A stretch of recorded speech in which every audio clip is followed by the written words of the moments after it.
विशेष discuss के लिए उपस्थित हुए हैं। तो सबसे पहले मैं सर का बहुत बहुत स्वागत करता हूं। एक बार पुनः जोरदार ताली के साथ स्वागत करता हो जाए।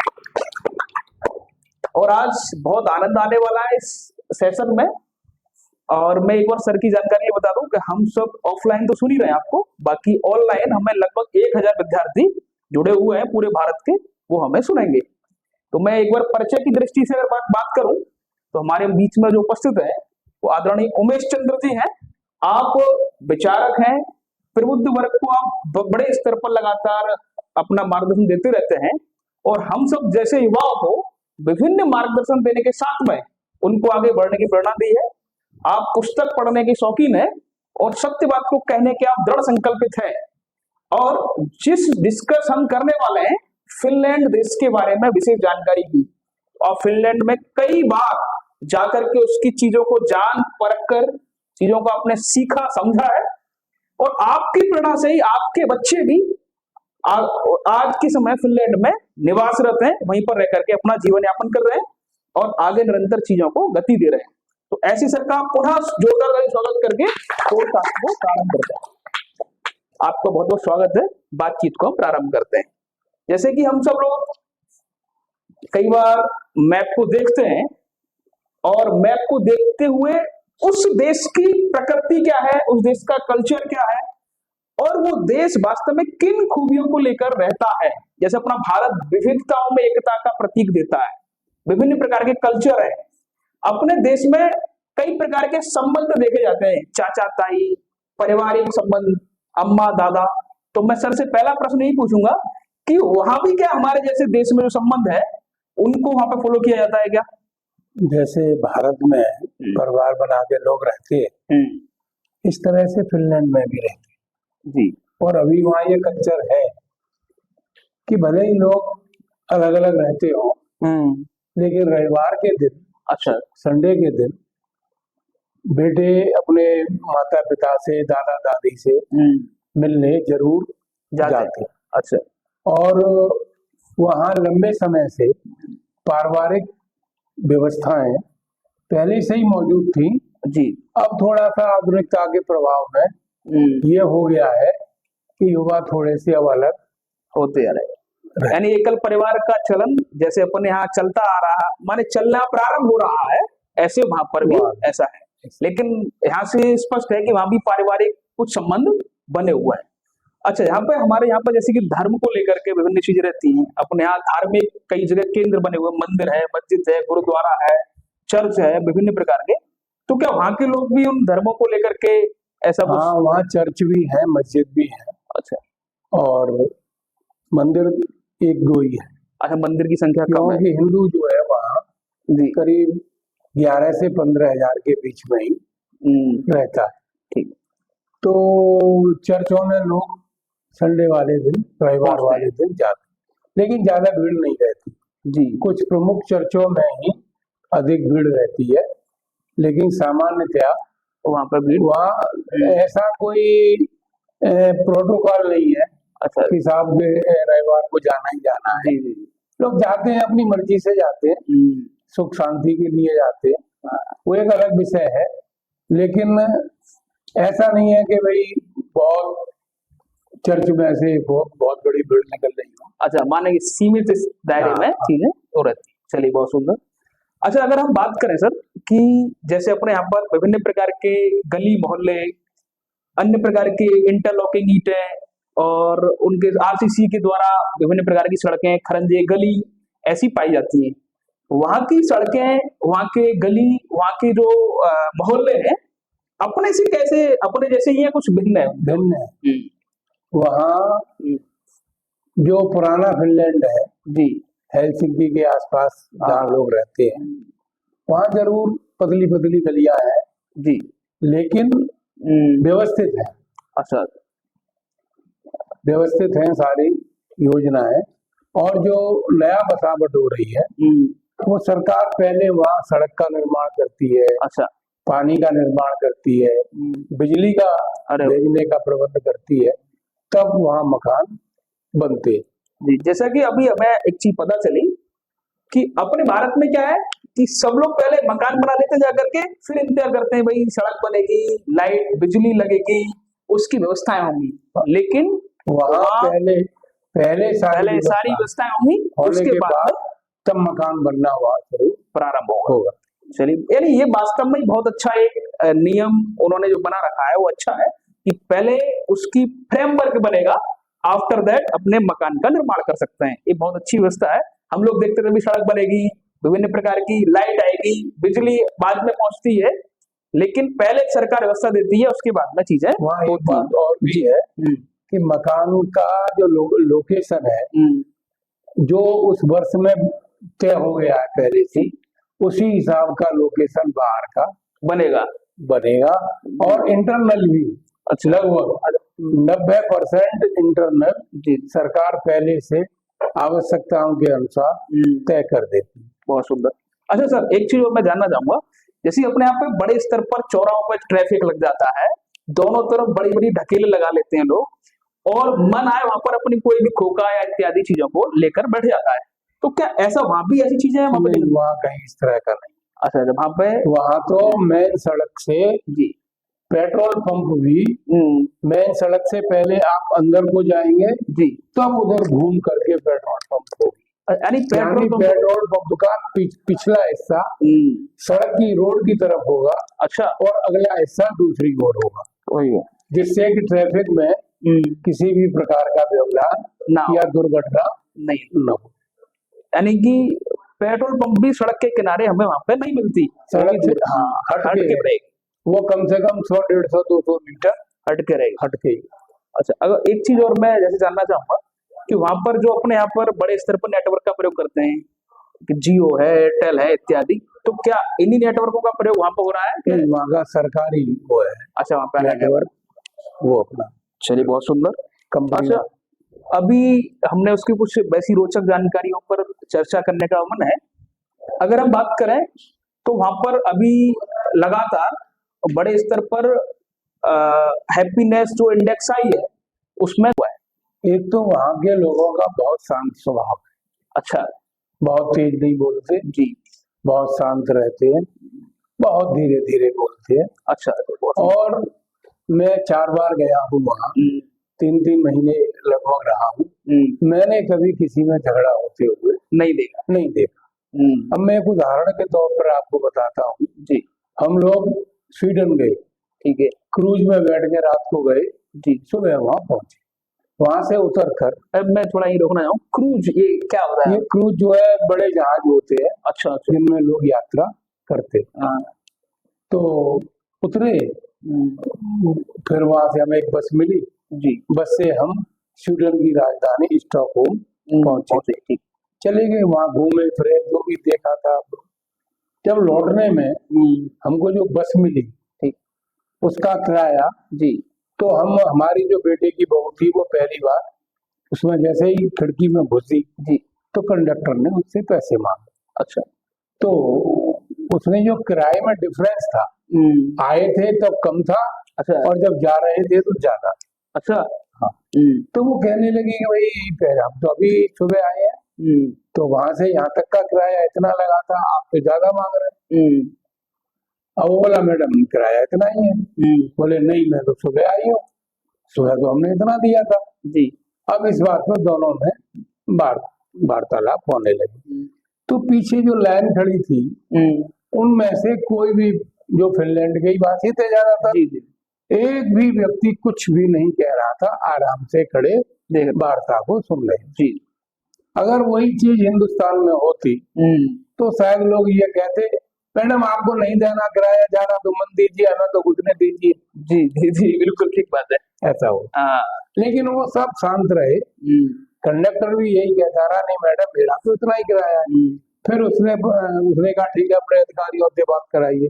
अधिकारियों से बात हुई, उन्होंने कहा, उन्होंने समझाया, मैडम आप सुबह स्टेट की बस में आई थी जी, इस समय ये प्राइवेट बस है, इसमें हमारा इतना है।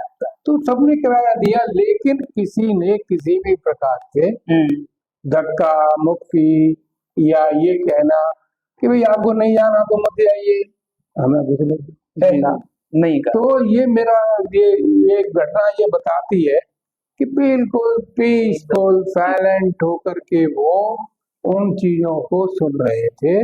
और अच्छा, एक चीज और अभी जैसे कि हम बात करें, जैसे अपने यहाँ पे देखते हैं कि बड़े स्तर पर जो हम ट्रांसपोर्टेबल चीजों को देखते हैं, अपने आने जाने के जो वाहन सुविधाएं हैं, तो जब तक वाहन नहीं चलता, जब तक वो बाहर अंदर भर जाए और उसके ऊपर तक भरने का प्रयास करते हैं, तो क्या वहां भी ऐसी ही स्थिति बनती है? जी बिल्कुल बिल्कुल नहीं। वहाँ वहाँ इंटरनेट पर लोग घर पर देख लेते हैं अच्छा, कि हमारी बस 3:58 पर आएगी, अरे वाह, तो वो 3:56 या 3:57 पर घर से निकलेंगे। निकलेंगे। जो डिस्टेंस है, वॉक डिस्टेंस है, उसका भी उसमें माप आता है अच्छा कि आप घर से वहां तक 2 मिनट में पहुंचेंगे कि 1 मिनट में पहुंचेंगे।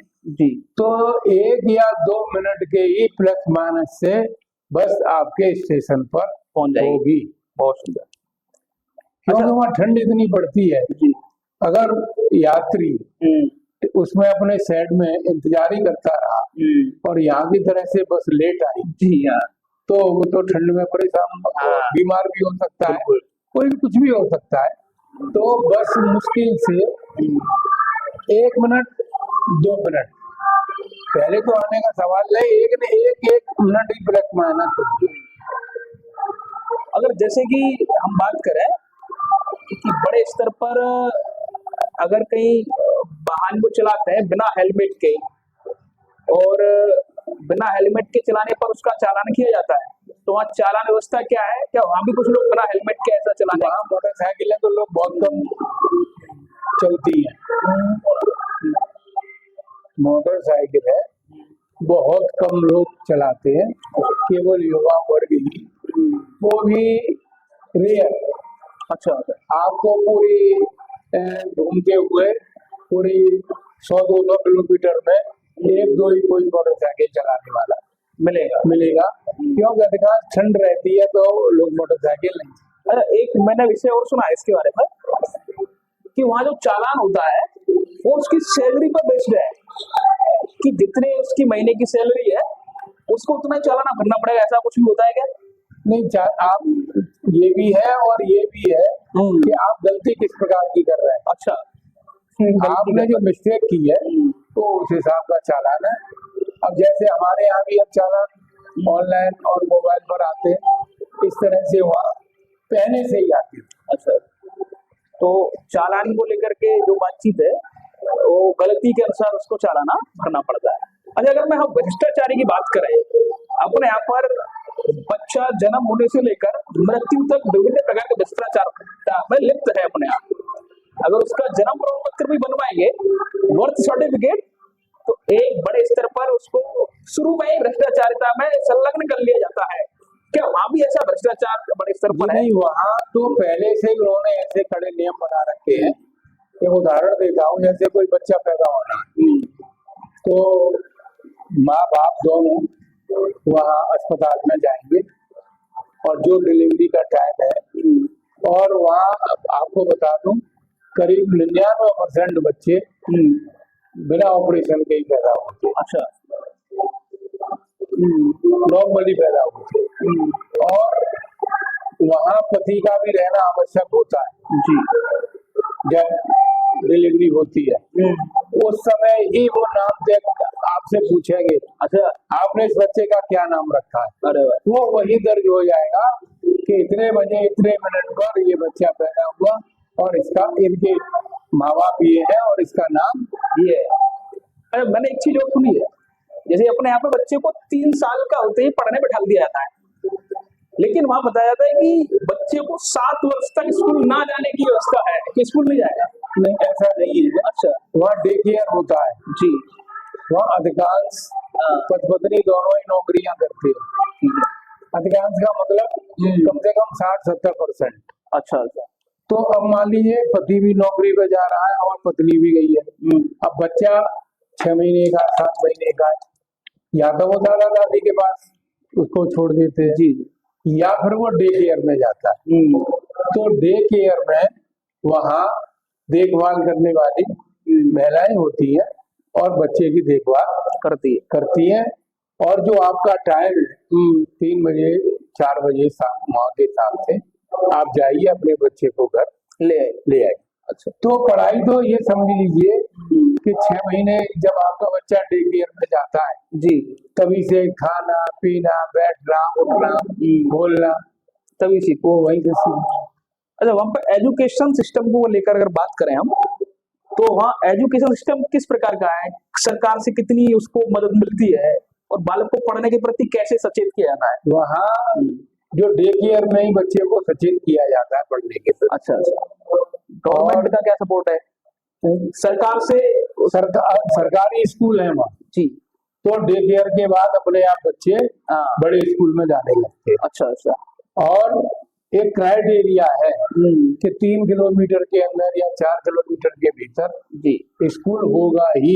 अच्छा, जी जी, छोटे बच्चों का 2 किलोमीटर के भीतर और उससे बड़े बच्चों का कक्षा 8 तक का 4-5 किलोमीटर के अंदर स्कूल होगा और वो सब सरकारी बेस पर अच्छा, होते। मानी प्राइवेट विद्यालय फिनलैंड में बहुत कम रेयर है। अच्छा, ना के बराबर है। चलिए, तो जैसे कि वहां पे बताया जाता है कि 18 वर्ष तक बच्चे को यानी 12th क्लास तक ऐसा कुछ मुफ्त शिक्षा मिलेगी, जी हाँ। मुफ्त यूनिफॉर्म मिलेगी, ऐसा कुछ भी है क्या? हाँ, यूनिफॉर्म तो मिलती ही है जी उनको। 1200 यूरो जी प्रति वर्ष। अब पता नहीं बढ़ गए हैं या और कुछ और ज्यादा हो गए हैं, जी जी, लेकिन जो पहले था हाँ, एक बच्चे को 1200 यूरो प्रति वर्ष मिलते हैं और शिक्षा निःशुल्क मिलती है। जी, वो बच्चे के भरण पोषण और उसकी यूनिफॉर्म और भी जो भी उसके खर्चे निजी बच्चे के, अच्छा, उनको खर्च करने के लिए 1200 यूरो प्रति वर्ष बच्चे के उस समय ये अकाउंट खोल दिया जाता है। अच्छा, उस अकाउंट में आता है जी, और बच्चा उस पैसे को पढ़ने में प्रयोग कर सकता है। अच्छा, वहां पर मैंने एक चीज और सुनी है कि वहां कोई भी युवा बेरोजगार नहीं होता, क्या ऐसा सत्य है? और अगर सत्य है तो ऐसी क्या व्यवस्था है कि बेरोजगार नहीं है? नहीं, वहाँ पहली बात तो आबादी कम है जी, और आबादी कम होने की वजह से जो फंडामेंटल सर्विसेज है उनके लिए ही काफी लोग चाहिए। हाँ, पहली बार डे केयर, हमारे यहाँ डे केयर का कॉन्सेप्ट नहीं है, जी, वहाँ डे केयर है। हाँ, अगर एक डे केयर में मान लीजिए 30 बच्चे भी रहते, ठीक है, तो कम से कम 5-6 पर्चा का चाहिए। हाँ, बिल्कुल, अब उनको काम मिल गया बिल्कुल, और उनको भी मिल गया।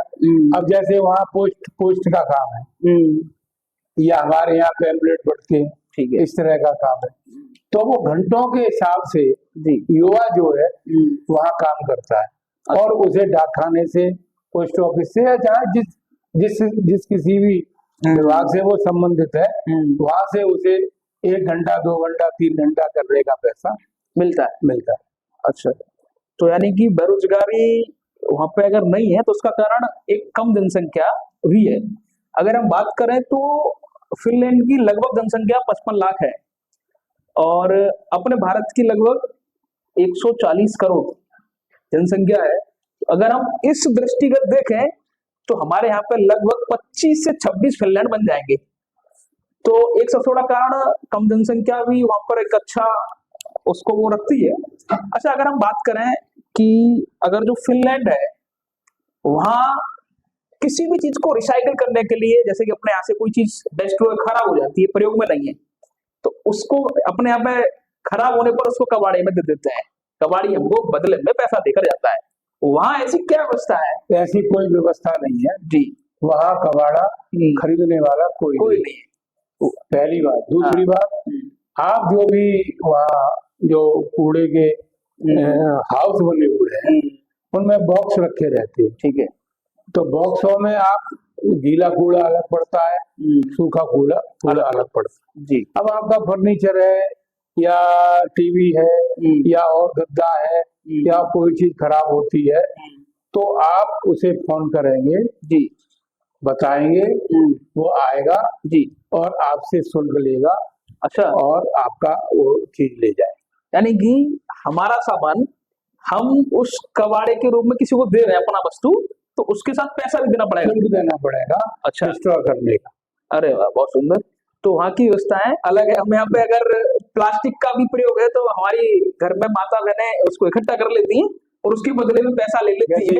यहाँ अखबार बिकता है, हाँ, वहाँ कोई पेपर नहीं बिकता, अच्छा अच्छा, वहाँ जाइए कूड़े में डाल दीजिए, हाँ कोई लेने वाला ही नहीं आता तो आप करेंगे क्या, जी, कब तक इकट्ठा करेंगे हाँ तो वो कूड़े में पड़ गया, पड़ के वो वहाँ जहाँ रिसाइकलिंग होता है जी, वहाँ पहुंच गया, और वहाँ पहुंच गया तो सरकारी हो गया। बात तो अच्छा, एक प्रकार से फिनलैंड को झीलों का देश कहा जाता है। वहाँ लगभग 2 लाख झीलें वहाँ पर प्रकृति ने सौंदर्यता के रूप में दी हैं। तो क्या जो घर बने हुए हैं उनके आसपास भी झीलें को देखने को मिलती है? हाँ जिले हैं, अच्छा और लोग अपने निजी घर बनाते हैं। जी, एक मतलब निजी घर का मतलब ये होता है कि आपने अपने पैसे से वहाँ सरकार से आप कोई डिमांड नहीं कर रहे कि साहब हमें वहाँ बिजली भी चाहिए जी, पानी भी चाहिए, ऐसा नहीं, आप अपना घर बनाए झील के पास, लोग बनाते हैं, अच्छा अपनी सौर ऊर्जा लगाते हैं या अपना बिजली का जो भी प्रबंध है जनरेटर का या वो करते हैं। तो लोग निजी तौर पर भी अपने घर बना करके रहते हैं। वहाँ उन लोगों को बहुत पैसे वाला माना जाता है कि मैं जो बस्तियों में रहने वाले बना हुआ है या समुद्र में अलग उनकी नाव है अपनी, उसमें बाथरूम, बेडरूम और लैट्रिन, किचन सब होता है जी, लोग जो है 4-5 परिवार मतलब लोगों का परिवार उसमें आराम से रह सकता है। तो वो उन कैबों को ले जाके किसी जंगल में, किसी नदी के किनारे, किसी समुद्र के किनारे अपनी खड़ी कर लेते हैं और अपना छिप जाता है। तो वहाँ जो ठंड का समय है वो अपने यहाँ जैसे 3 से 4 महीने लगभग रहता है, इतना ही होता है क्या? अधिक नहीं ज्यादा रहता है, वहाँ लगभग 9 महीने 10 महीने रहते। अच्छा, यानी कि 10 महीने लगभग रह लिया तो 2 महीने ही लगभग गर्मी पड़ेगी। हाँ। तो इसका मतलब ठंड बड़े स्तर पर वहाँ पे हाँ ठंडी हो रहती है। अच्छा अच्छा, अब सब लोगों के मन में कहीं ना कहीं कुछ प्रश्न उठ रहे होंगे कि अगर इतना कुछ वहां पर, इतनी सुंदरता, इतने प्रकार के व्यवस्थाएं फिनलैंड लिए बैठा है और लगातार वहां पर फर्स्ट रैंक खुश जो इंडेक्स है, हैप्पीनेस इंडेक्स, उसमें आ रहा है, तो क्यों ना एक बार फिनलैंड की यात्रा की जाए। तो अगर कोई व्यक्ति नया फिनलैंड जाने के विचार करता है तो उसके लिए क्या प्रोसेस से गुजरना होगा और कैसे वो जा सकता है? ट्रेवलिंग वीजा ले ले यूरोप का जी, या फिनलैंड का वीजा ले ले। हाँ, फिनलैंड का वीजा ले लेगा तब भी वो कहीं भी जा सकता है। अच्छा अच्छा, पूरे यूरोप में ये फायदा है कि आप यूरोप के किसी भी एक देश का वीजा ले लेंगे जी, तो आप कहीं भी और यूरोप के जितने भी 27-28 देश हैं उनमें आप आराम से जा सकते हैं, कोई आपसे रोक टोक नहीं है। और जाने के लिए तो फिनलैंड का यही समय अच्छा रहता है, अच्छा, मार्च अप्रैल, अप्रैल भी नहीं, मई जून जी, जुलाई, बस। फिर ये तो फिर ठंड बहुत पड़ने लगती है, -25-30 तक तो वहाँ थोड़ा टेम्परेचर पहुंच जाता है दिसंबर और जनवरी के महीनों में। जैसे कि अगर फिनलैंड की बात करें तो वहाँ की जो भाषा है वो फिनिश है, हाँ, और हमको फिनिश नहीं आती, तो जो व्यक्ति वहां जाएगा तो कैसे कम्युनिकेशन कर पाएगा? वो इंग्लिश में भी बात करते, अच्छा, इंग्लिश में लेकिन वो पहले प्रेफरेंस फिनिश को देते हैं जी, लेकिन लोग इंग्लिश में भी बात करते। तो फिनिश, अच्छा, वहाँ अपने भारतीय लोगों की बात करें तो अगर यहाँ से कोई भारतीय जाता है तो उसके साथ में एक आध दो भारतीय से मिलना जुलना, या फिर वो कैसे कोऑपरेट कर पाते हैं, या भारतीय लोगों की संख्या लगभग कितनी हो सकती है यहाँ पर? वहाँ भारतीय लोगों की संख्या लगभग मैंने बताया 12,000 से 15,000 के बीच है। अच्छा, 12 से 15,000 के लगभग लोग भारतीय हैं। अच्छा, वहाँ जो यूरो चलता है तो यूरो वहाँ जब हम जाएंगे तो हमारे पास में अपना यूरो की क्या वैल्यूएशन है? अभी तो 1 से 4 रुपए 5 रुपए की कीमत है सब। अच्छा, और बढ़ती बढ़ती रहती है जी जी, यूरो को लेकर। अच्छा, सब्जी जो मिलती है वहाँ पे फिनलैंड में, तो सब्जी मिलने का क्या प्रोसेस है? क्या ऐसे ही हमारे यहाँ से बड़े स्तर पर वो लगती है मंडी? उनके जो मॉल होते हैं उनमें मिलती है या फिर छोटी दुकानें ही होती है। नहीं, सब्जी का भी मॉल होता है?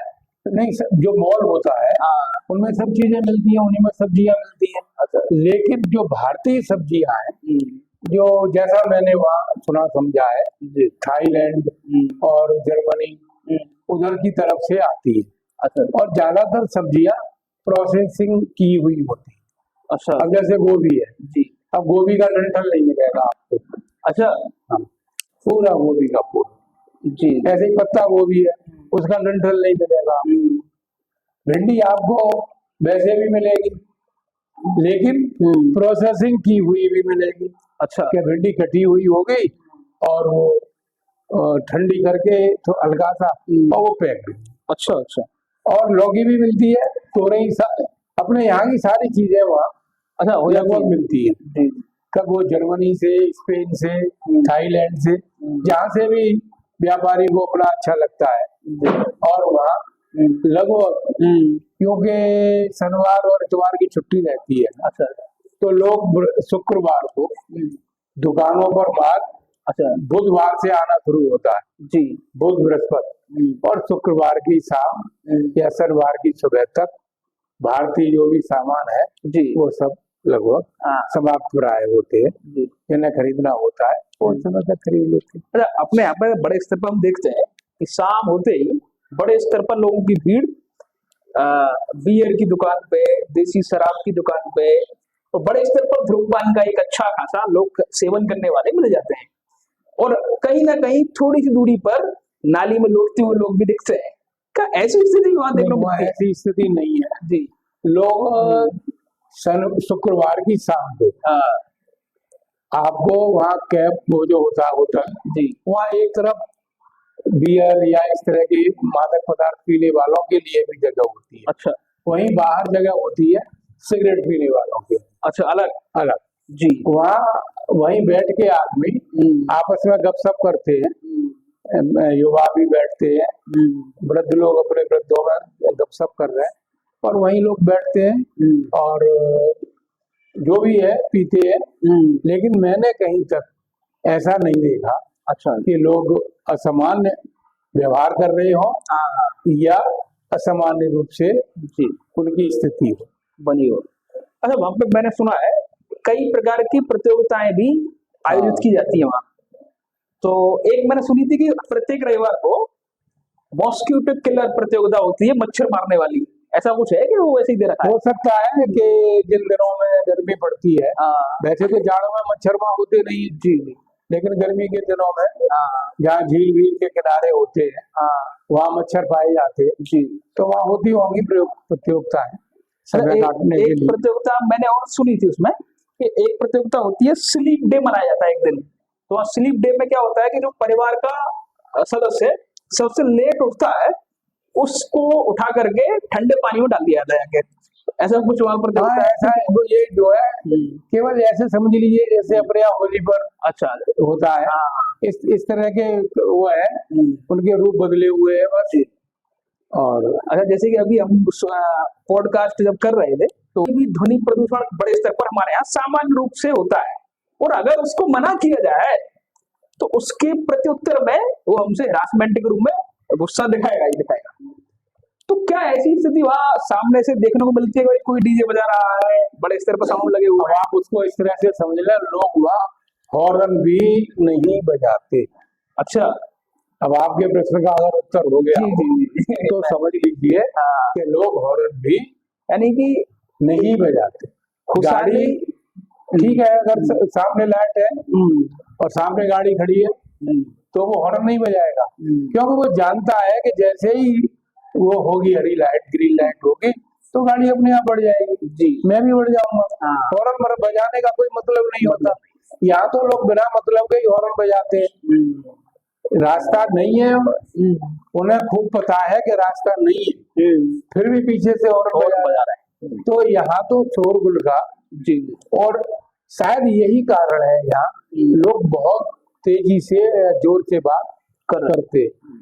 अगर फिनिश का वहाँ फिनलैंड का रहने वाला आदमी है तो वो इतनी धीमे बात करते हैं कि पता ही नहीं चलता कि ये आपस में क्या बात कर रहे हैं। यानी कि अगर हम वास्तव में तेज बोलने की स्थिति में व्यक्ति जब भी आता है जब उसके अंदर कुछ ना कुछ आक्रामक गुण उत्पन्न हो रहे होंगे, गुस्सा आ रही होगी अंदर से, वैचारिक दृष्टिकोण से कहीं कहीं मतभेद होगा, तो सामान्य बात है कि वो धीमे बोलने का कल्चर है। और वास्तव में हम जितना बोलते हैं उतना बोलते समय एनर्जी को वेस्ट कर रहे होते हैं। तो भर के मिलते हैं जी, लेकिन इतने तो सामान्य। सामान्य रूप से। अच्छा, अगर हम बात करें कि भारत और फिनलैंड की जब से चर्चा कर ही रहे हैं हम, ऐसी कौन सी चीज, इन चीजों को हम अगर बदलेंगे तो हम भी उधर क्षेत्र में ऊपर बढ़ेंगे, 118 से ऊपर रैंक में हम अपना स्थान ला सकते हैं? किन किन बातों पर? अब आप एक ही बात देख लीजिए, जी, अभी हमारे आपके सामने कुत्तों का मैटर है। जी, सुप्रीम कोर्ट ने ऑर्डर किया, हाई कोर्ट ने किया, फिर सुप्रीम कोर्ट ने किया, अब वहां को आप समझ लीजिए। जी, मेरे अनुमान से ऐसा करीब करीब 80% घर होंगे जिनमें कुत्ते और बिल्लियां पाले जाते हैं।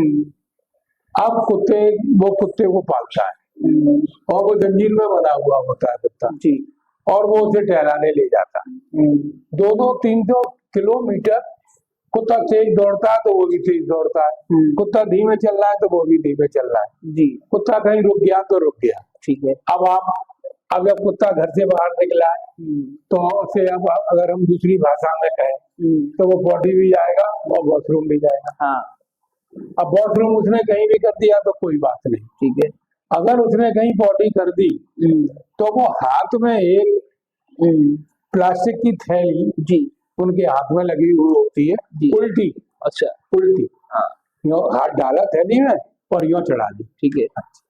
अब उसने कहीं पॉटी कर दी तो उसने पॉटी को हाथ से उठाया जी, और यूं करके थैली को खींच लिया। ठीक है। अब वो उसमें आ गई और वो थैली उसने उठा के वहां जगह जगह बॉक्स लगे होते हैं, उस बॉक्स में डाल। अब आप अंदाजा लगाइए कि जब एक व्यक्ति अपने पालने वाले कुत्ते को उसकी पॉटी को भी जंगल में या जैसे जो साइकिलों के चलने की रास्ता है या पैदल के चलने की जो रास्ता है उस पर भी नहीं होने देता, तो कितना सफाई पसंद होगा।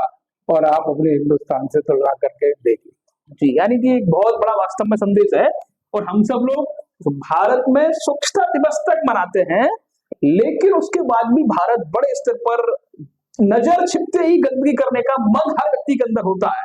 हर कोने पर, हर चौराहे पर गंदगी मिल जाएगी। तो ये संदेश फिनलैंड से लेना चाहिए हमें और विचार करना चाहिए कि हम अपने देश को गंदा कर रहे हैं, हम अपने समाज को गंदा कर रहे हैं, हम अपने राष्ट्र को गंदा कर रहे हैं, तो कैसे अपने राष्ट्र के प्रति खुद से एक कदम बढ़ाएं स्वच्छता की ओर। तो ये संदेश लेकर हम आगे बढ़ेंगे और निरंतर अपने भारत देश को स्वच्छ बनाने की प्रेरणा लेंगे। तो आज हम सब लोगों ने फिनलैंड देश के बारे में विभिन्न प्रकार की चर्चाएं वार्ता की और भी ऐसी चर्चाएं निरंतर आगे हम करते रहेंगे। सर का बहुत बहुत धन्यवाद। एक बार जोरदार ताली सर के लिए पुनः हो जाए। और एक चीज और थोड़ा सा मैं अगर बात करना चाहूंगा, जैसे कि अभी कुत्ते की लेकर के सुप्रीम कोर्ट और हाई कोर्ट विभिन्न प्रकार की बहस चल रही है, तो एक लास्ट प्रश्न और, अपने आप पर विभिन्न प्रकार के जानवर कहीं सड़क पर जाते समय निकल आते हैं, विभिन्न जैसे कि गायों का जब तक दूध डेयरी तक रखते हैं फिर छोड़ देते हैं, विभिन्न प्रकार के जानवर हमें यहाँ पर मिलते हैं। बंदर है, बड़े स्तर पर नुकसान करते हुए पाया जाता है, अन्य अन्य प्रकार के।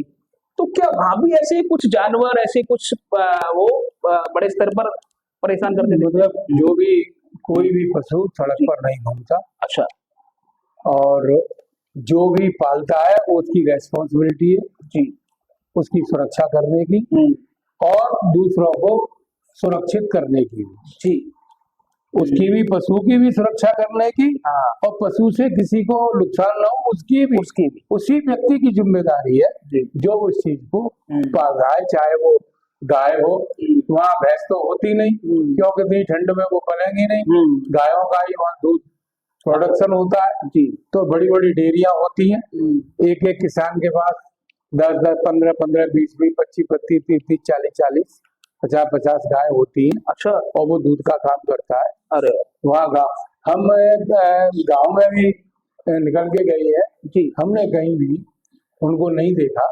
लोग अपना काम करते हैं, अपनी डेयरियों में गाय रहती हैं और उनको ले भी जाते हैं वो जंगल में चराने के लिए।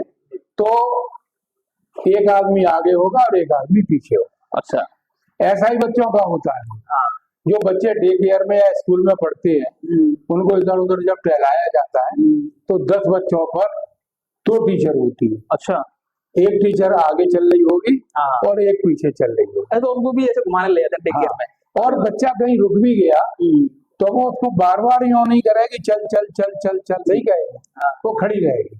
अच्छा, माने उसके मन के साथ उसको जब वो फिर वो कहेगी अच्छा बढ़, तो वो बढ़ेगा।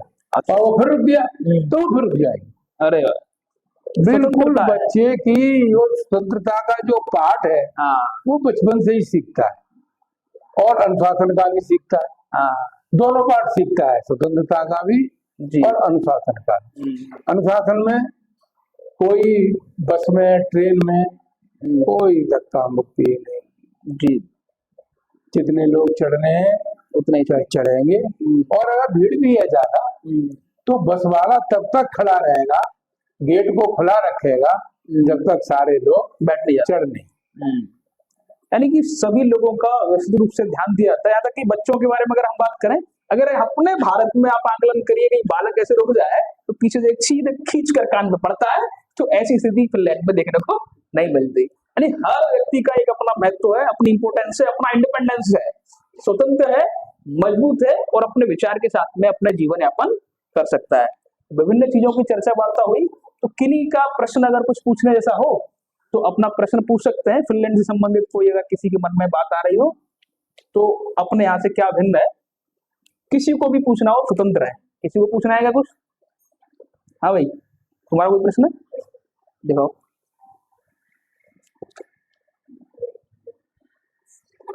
अच्छा, इन्होंने पूछा है कि वो सबसे ज्यादा दुग्ध उत्पादन में सबसे बड़े स्तर पर है और वहाँ सबसे ज्यादा चाय के जो लोग हैं वो ज्यादातर ब्लैक टी और ब्लैक कॉफी अर्थात बिना दूध की ही पीते हैं।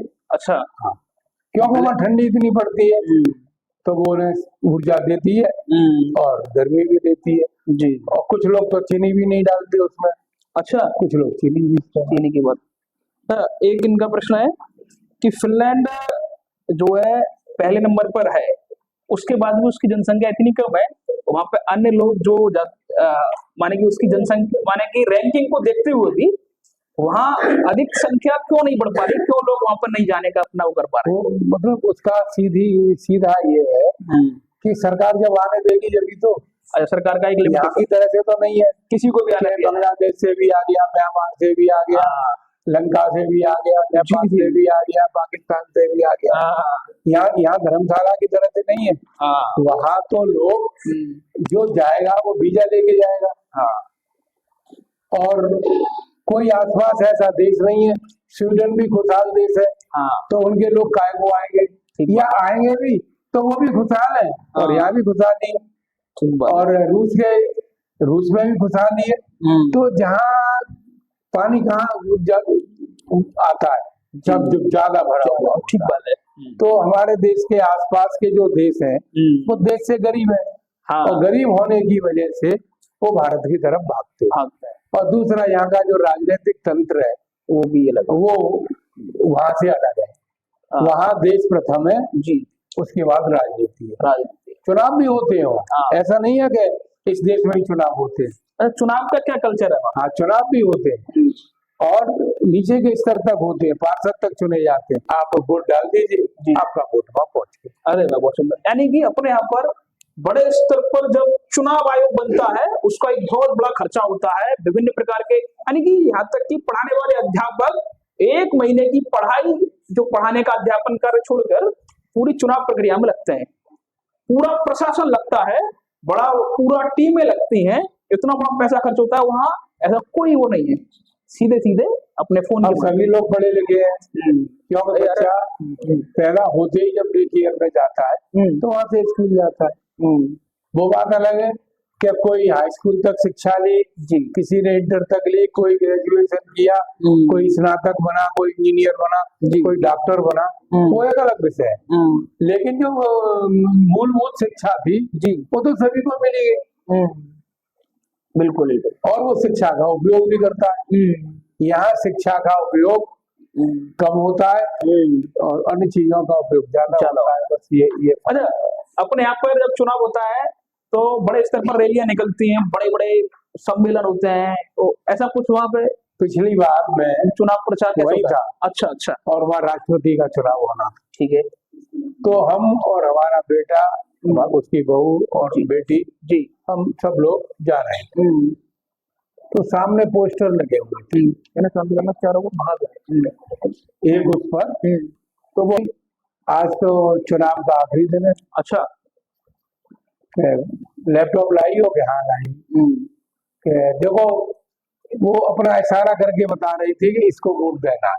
अच्छा। हाँ, अब इसका मतलब क्या है कि कोई रैली या कोई भी चीज निकली ही नहीं, वो उन्होंने अखबार में निकाल दिया या चुनाव का जो भी उनका वो था उसमें दे दिया, लोगों को पता चल गया कि ये 2 कैंडिडेट है या 3 कैंडिडेट है, किसको वोट देना है, लोगों ने अपने घर से वोट दे दिया, काउंटिंग भी करने की जरूरत नहीं, वहां तो जैसे ही वोट पहुंचता है तुरंत काउंटिंग हो जाए। वही, यानी कि इतनी बड़ी जो वास्तव में हम लोग इतने बड़े शैक्षिक स्तर को धारण करने के बाद भी उस पद्धति तक नहीं पहुंच पाते। मोदी जी कहते हैं डिजिटल इंडिया, लेकिन असली डिजिटल का प्रयोग जब होगा जब हम इतने बड़े खर्चे को एक सही डायरेक्शन में लगा करके अपने देश की तरक्की के प्रति आगे बढ़ने का काम करेंगे।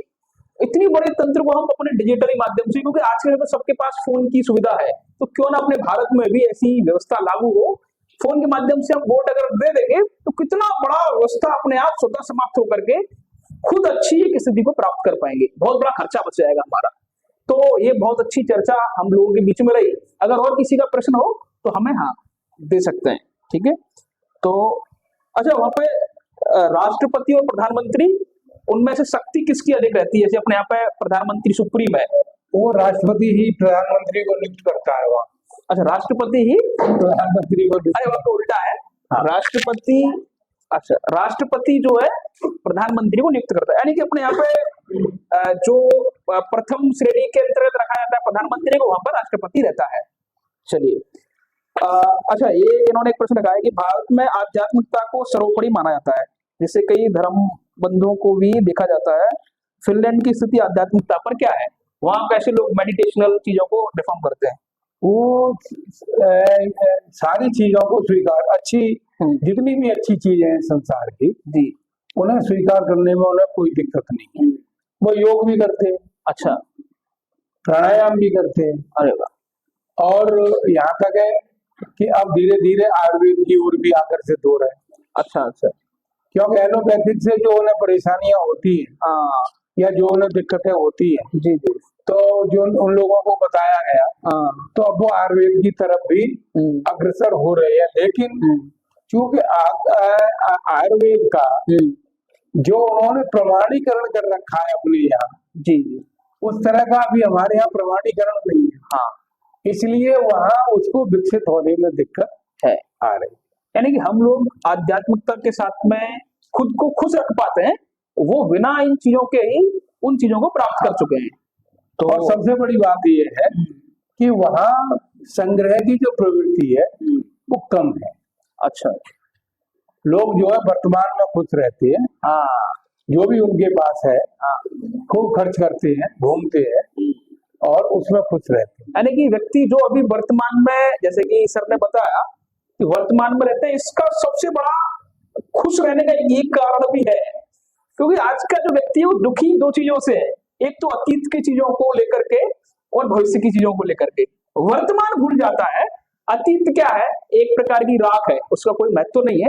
और भविष्य क्या है? भविष्य की चिंता करने से पहले वर्तमान को अच्छा बनाइए, भविष्य स्वतः अच्छा हो जाएगा। तो ये बहुत अच्छा बताया। और एक धर्मेंद्र जी ने एक प्रश्न पूछा है कि how can happy our life, यानी कि वहां से क्या ऐसा सीखे हम कि अपने जीवन को अच्छा बना सके, खुश बना सके, ऐसी कौन सी चीजें हम अगर धारण करें अपने अंदर व्यक्तिगत आधार पर?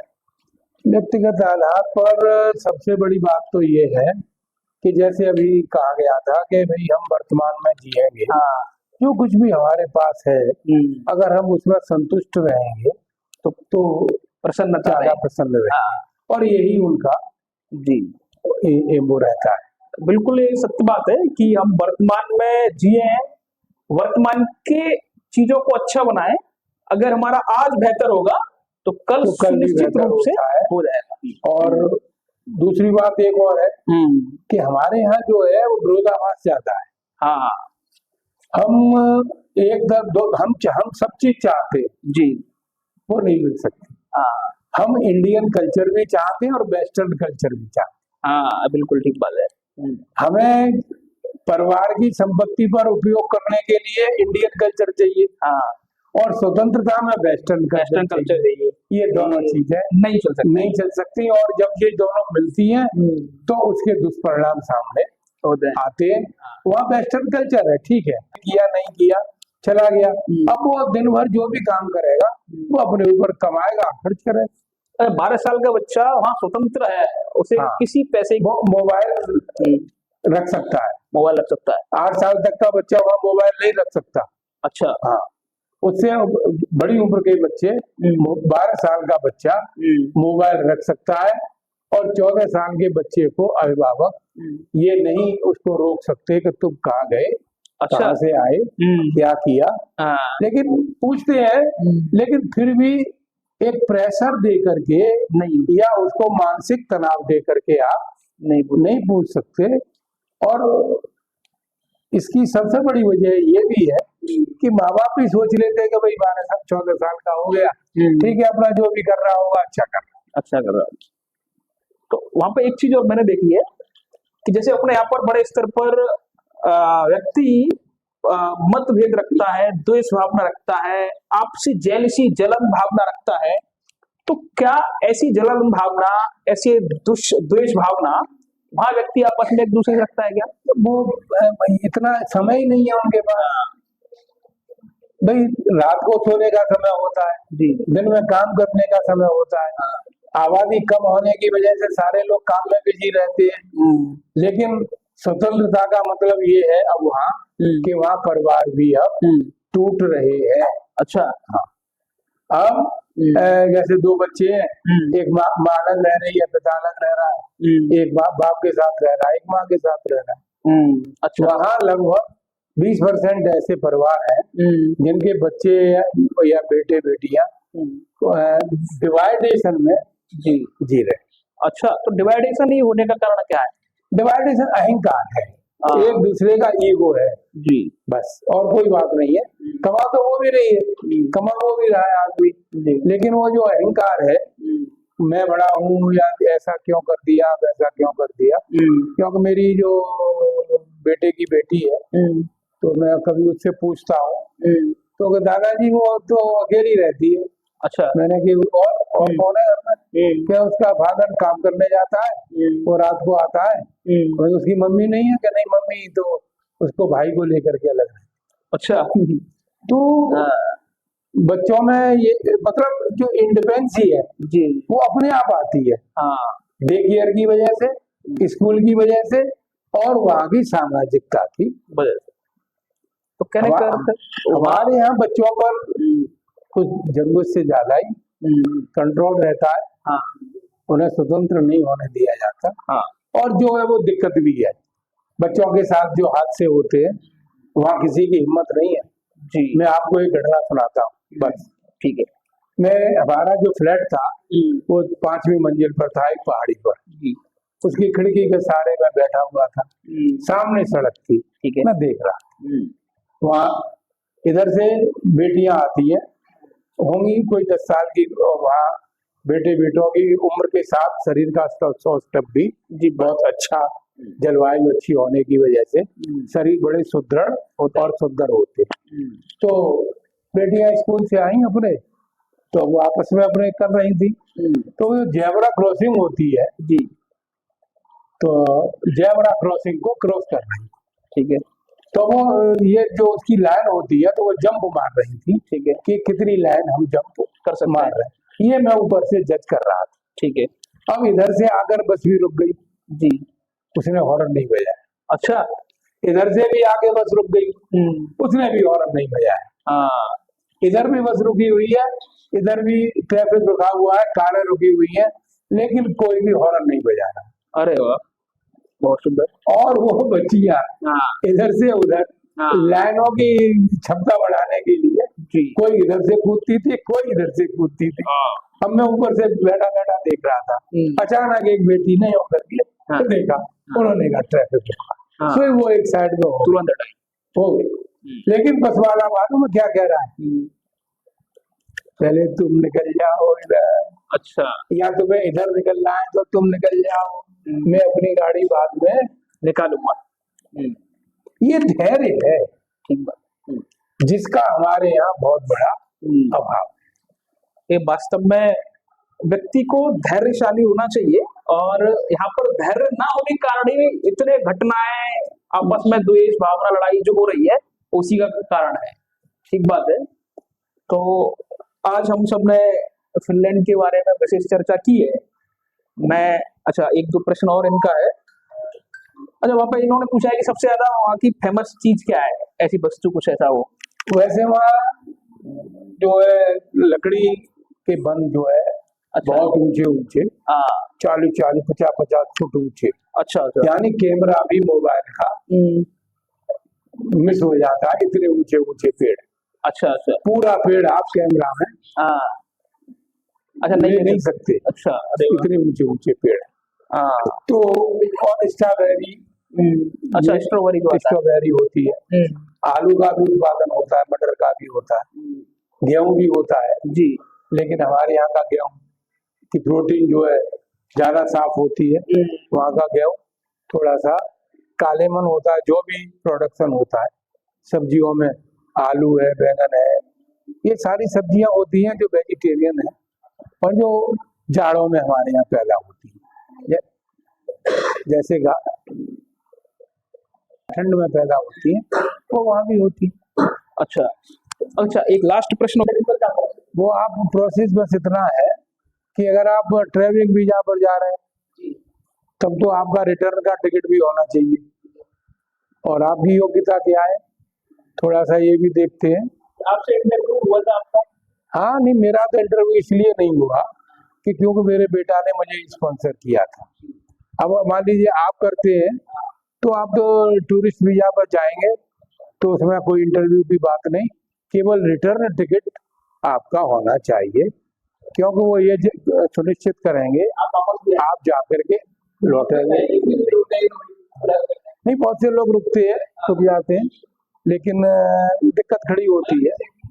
उसने रिटर्न सबमिशन किया है, आफ्टर दैट उसका मन नहीं होता आने में, तो क्या वो रोक सकता है? नहीं तो आपको परमिशन लेगी कानूनन, नहीं तो फिर आपको डिपोर्ट किया जाएगा जबरदस्ती। तो विभिन्न स्थितियों को, परिस्थितियों को और उनकी खासियतों को जानने के बाद फिनलैंड वास्तव में अपने आप में चीजों का देश है, धैर्यशालियों का देश है, अच्छे व्यक्तियों का देश है, और वहां से हमें किन चीजों की प्रेरणा लेनी चाहिए वो हम सब लोग विचार करेंगे।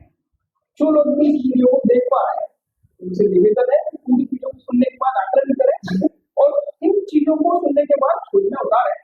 भारत देश भी स्वच्छ हो, भारत भी फर्स्ट रैंक पर आए, भारत भी खुशहाल हो, भारत के लोग भी अच्छे हो, भारत के लोग भी दूसरों की संवेदनाओं को जानने वाले हो।